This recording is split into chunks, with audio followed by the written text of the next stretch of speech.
సరే ఇంకా ఇంకొక వైపు చూస్తే అక్కడ ఆయన అరెస్ట్ చేశారని తెలిసింది, మన ఆ, అల్లు అర్జున్ గారిని. పాపం నిజంగా నాకు బాధ వేస్తుంది. ఎందుకంటే ఎన్ని కుట్ర రాజకీయాలండి, ప్రతి చోట ఈయన చేతులు ఉంటాయి, అందులో సందేహం ఏమీ లేదు.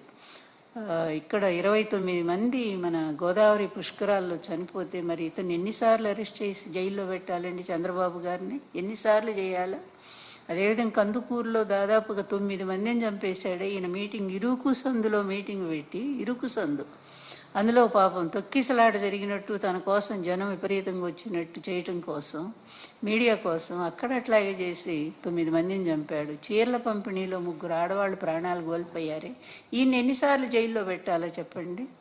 అభిమానంతో వాళ్ళు విరగబడి ఆ రోజు అది అబ్బాయి అన్న కావాలని చేస్తారా? తన సినిమా చూసుకోవాలని, ఎలా ఉందో ప్రజాస్పందన తెలుసుకోవడానికి ఆయన వెళ్ళాడు. అది గవర్నమెంట్ తప్పు. ఆయన వస్తున్నప్పుడు, లేకపోతే హాలు వాళ్ళు, సినిమా హాలు వాళ్ళు సరైనటువంటి భద్రతా ఏర్పాట్లు చేసుకోవాలి. పోలీసులను పిలిచి పూర్తి కట్టుదిట్టం చేసి ప్రజలకు థ్రెడ్ కట్టి దూరంగా పెడితే అయిపోయేది. వాళ్ళు అవేమీ చేయలేదు కదా, అది తప్పు. అల్లు అర్జున్ ఎలా అవుతుందండి?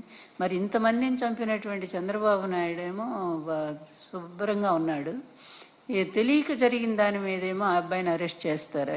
ఎంత దుర్మార్గం! ఇట్లాగే ఉంటాయి. చంద్రబాబు అక్కడ ఆయన శిష్యుడు ఇద్దరే కదా, మరి ఇద్దరు 2 రాక్షస పాలన చేస్తూ ఉన్నారు, ఆ రాష్ట్రంలో ఈ రాష్ట్రంలో కూడా.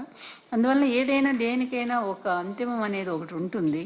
తప్పనిసరిగా రైతులకు అన్యాయం చేస్తున్నటువంటి ఈ ప్రభుత్వం తొందరలోనే దాన్ని హిట్ టీవీ యాప్ ని డౌన్లోడ్ చేసుకోండి. ఇందులో short news, live news, entertainment movies అన్ని అవైలబుల్ గా ఉన్నాయి. Please download Hit TV app. Hit TV app hit TV యాప్ని ఫ్రీగా డౌన్లోడ్ చేసుకోండి.